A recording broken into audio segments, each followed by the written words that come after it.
के लिए एक ही काम है, हरे नामा। और कीर्तन दो प्रकार, नाम कीर्तन सीताराम राधे श्याम लक्ष्मी नारायण ओम नमः शिवाय, सब भगवान के कीर्तन है, सब भगवान, इनमें कोई भेद नहीं है। हरिहर में जो भेद मानता है वो वैष्णव हो ही नहीं करता, दोनों एक हैं। और हमारे यहाँ दशनामा अपराध में एक अपराध है, भगवान शंकर और राम जी को अलग मानना, क्योंकि 100 जन्म जो शंकर जी की उपासना करता है उसको राम मंत्र की प्राप्ति होती है। ये भोले बाबा की कृपा से राम जी मिलते हैं, और जिसके माध्यम से आप घर में प्रवेश किए उसी को धक्का देके भगा दोगे। तो भोलेनाथ की कृपा से राम जी मिलते हैं, और लोग वैष्णव हो जाते, बोले हम शंकर जी को नहीं मानते, ऐसा नहीं होता।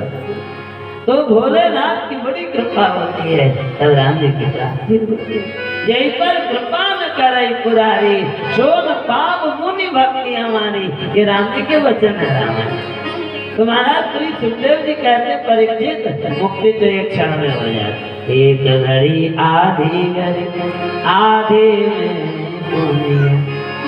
और तब गुण कीर्तन नाम कीर्तन, तो पूरी भागवत गुण कीर्तन बनाया, इसमें नाम संकीर्तन की महिमा भी कही। नाम संकीर्तन ये ऐसी महिमा है, यंत्र तत् मंत्र तत् चित्र देश काला वस्तुत सर्वम करोति निश्चित्रम नाम संकीर्तन। कोई भी दोष हो राम नाम में सब ठीक हो जाए। और अब अंतिम उपदेश दे रहे हैं, द्वादश अध्याय द्वादश स्कंद के 6वें अध्याय में सुखदेव भगवान कहे परीक्षित अब तुम्हारे प्रश्न का उत्तर दे रहा हूं। त्वं तु राजन् मरिष्यसि पार्थो बुद्धिमिमां जहि। मैं मरूंगा ये बात क्या है, क्योंकि ना मैं मरू न मर सके, मरी मरी जाए शरीर, अविनाशी के गोद में बिलसे दास कवि। शरीर का नाश होता है, आत्मा का नहीं। शौर्यम काष्ठम व्याधय आदयच्च कृत्लारतिर मम्युरहं मधुसुत क्षुद्रारतिर देहेन जातः त्यजि में न भूख प्यास व्याधि संकट भूख नाना प्रकार के काम क्रोध मन जो भी है ये शरीर के विकार हैं, आत्मा को इससे अलग रहता है। और वो आत्मज्ञान हो जाए इसी का नाम अध्यात्म। हम थोड़ा पूजा कर लेते तीर्थ हो जाते हैं, थोड़ा बड़ा भक्ति कर लेते, बोले अध्यात्म में जाए। ये अध्यात्म की विधा है, इतना बड़ा अध्यात्म नहीं। अध्यात्म वो है जिसके द्वारा आत्मज्ञान हो जाए। मेरे गुरुदेव बार बार कहते थे मरने के पहले एक बार मरते तो मरता कौन है? हम मरते ही नहीं है, हम तो रामदास हैं। अपने संकल्प के अनुसार राम जी के धाम को प्राप्त कर ले, ऐसी भावना होनी चाहिए। और नहीं भी प्राप्त करें तो जब भी जन्मे उनके भक्त बनकर जन्मे, उनकी भक्ति करें। भक्त लोग तो भगवान के धाम भी नहीं जाना चाहते, कहते प्रभु मुझे तो इतनी कृपा करो, त्वं मायात्मात्मज दारगे स्वासक्त चित्ते तुन नाथ भूयात्।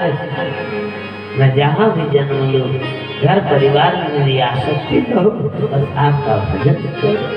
महाराज परीक्षित गदगद हो गए, कहा गुरुदेव अब आपने मुझे समझा दिया, अब मैं मरूंगा नहीं। अहम ब्रह्ममहं राम, मैं तो ब्रह्म स्वरूप हूँ। और जगाम विप्रुनाथाकम नर देवेन पूजिता। सुखदेव जी जैसे आए थे वैसे चले गए। परीक्षित जी के चरणों में सर्प ने दंशन किया। परीक्षित जी की आत्मा प्रभु के चरणों में पहले लीन हो गई थी, केवल शरीर बचा था। वो सर्प की अग्नि में स्वाहा हुआ। परीक्षित जी के पुत्र थे जन्मेजय, उन्होंने सर्प यज्ञ किया और मंत्र का ऐसा प्रभाव होता है, जपात से सिर जपात से सिर जपात से सिर भवे ध्रुव। मेरे गुरुदेव कहते जितना मंत्र जपोगे राम नाम जपोगे उतना ही आनंद आएगा, रस आएगा। तो महाराज श्री जन्मेजय जी के यज्ञ में ब्राह्मण लोग मंत्र पढ़ते और सर्प चारों तरफ से आके हवन करने लगे। तक्षक नहीं आ रहा, ब्राह्मणों ने सेंद्राय तक्षकाय स्वाहा कह दिया, इंद्र के सही तक्ष गिरने लगे। बृहस्पति जी आए, बोले यज्ञ बंद करो, सृष्टि के विधान को कोई नहीं बिगाड़ सकता। और इस प्रकार से मार्कंडेय मुनि की कथा सुनाई। और मार्कंडेय जी की कथा हम इसीलिए और कहते हैं सज्जनों, मेरे गुरुदेव ने प्रेम रामायण की रचना मार्कंडेय आश्रम से किया। आज भी मार्कंडेय जी चिरंजीवी अश्वत्थामा बलि व्यासो, ये जो 5 हैं उनमें 7 ऋषि अमर हैं, उनमें श्री मार्कंडेय जी भी चिरायु हैं। क्यों? जब इन्होंने जन्म लिया इनकी आयु 12 वर्ष थी। माता पिता परेशान, संतों से प्रार्थना किया। संतों ने कहा था करो, कोई भी घर के सामने से निकले चरणों में डाल दे, प्रणाम करवा। ये पहले की परंपरा थी।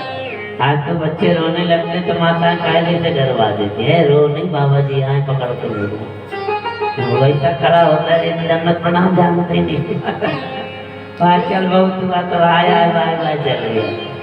मुंबई गए थे कथा करने तो हम गाड़ी बुकिंग करते, तो बीच वाले में कथा थे, ऊपर वाले बारात का कार्यक्रम था, जीना से लोग आ रहे थे। बोले हाँ, जो कथा करवा रहे थे हीरा भाई पटेल थे। हमने कहा भैया कोई घटना घट गई हो तो बात। बोले नहीं महाराज जी आप तो कहिए, हम लोग यहाँ हाय हाय ही करते हैं, सीताराम राधे थे। ऐसा कथा करने गए थे, नेताजी अपने बच्ची को ले आए। बोले महाराज आखिरी बात है तो पास हो जाए, हमें पढ़ रहे। हमने कहा ठाकुर जी का भजन करवाओ। ठाकुर जी कृपा के नहीं, हम लोग तो खाली सीताराम बोलने को कहते हैं, वो इतने सिद्ध नहीं कि चुटकी दे दे भजन दे दे तो काम करते। अब हम तो इतने क्या पाते हैं भाई सीताराम। तो ठाकुर जी का भजन करवा। वो बच्ची बगल वाले से पूछते कि ठाकुर का नाम ले रहे, मोबाइल नंबर ले लो, बात कर लो। छत्रियों के ठाकुर उसको लगा, भगवान को ठाकुर कहते ये भी नहीं क्या था। वो बड़भागी माता पिता है कि अपने संतान को बचपन से भगवान के चरणों में, भगवान की भक्ति में लगाते हैं। मार्कंडेय जी प्रणाम करते गए और एक दिन भोलेनाथ आ गए। भोलेनाथ ने चिरायु होने का आशीर्वाद दे दिया और मार्कंडेय आश्रम में मेरे गुरुदेव ने प्रेम रामायण की रचना की। आइए इस प्रकार से श्रीमद् भागवत महापुराण 18,000 श्लोक 12 स्कंद हमारे परम भागवत, हमारे सरकार के परम प्रिय शिष्य श्री लक्ष्मी प्रसाद जी, उनके संपूर्ण परिवार के अथक प्रयास से निर्विघ्न संपन्न हुआ। क्योंकि श्रेयांश विघ्नानि बहुनि सन्ति, अच्छे कामों में बड़े विघ्न आते हैं। तो इस प्रकार से आइए भागवत जी का जो अंतिम श्लोक है हम बोलेंगे, आज सब लोग दोहराएंगे। इसी के साथ भागवत की कथा पूर्ण होगी। नाम संकीर्तनम यस्य, नाम संकीर्तनम यस्य, सर्व पाप प्रणाशनम, सर्व पाप प्रणाशनम, प्रणामो दुःख शमनः, प्रणामो दुःख शमनः, तं नमामि हरि परम। नमामि हरि परम। जिन प्रभु का नाम कभी पापों को नष्ट कर देता है, भागवत का गायन कभी पापों को नष्ट कर देता है, उनको हम बार बार प्रणाम करते हैं। और अब आइए हमारी परंपरा कथा की कहीं भी अपने गुरुदेव की जय जयकार।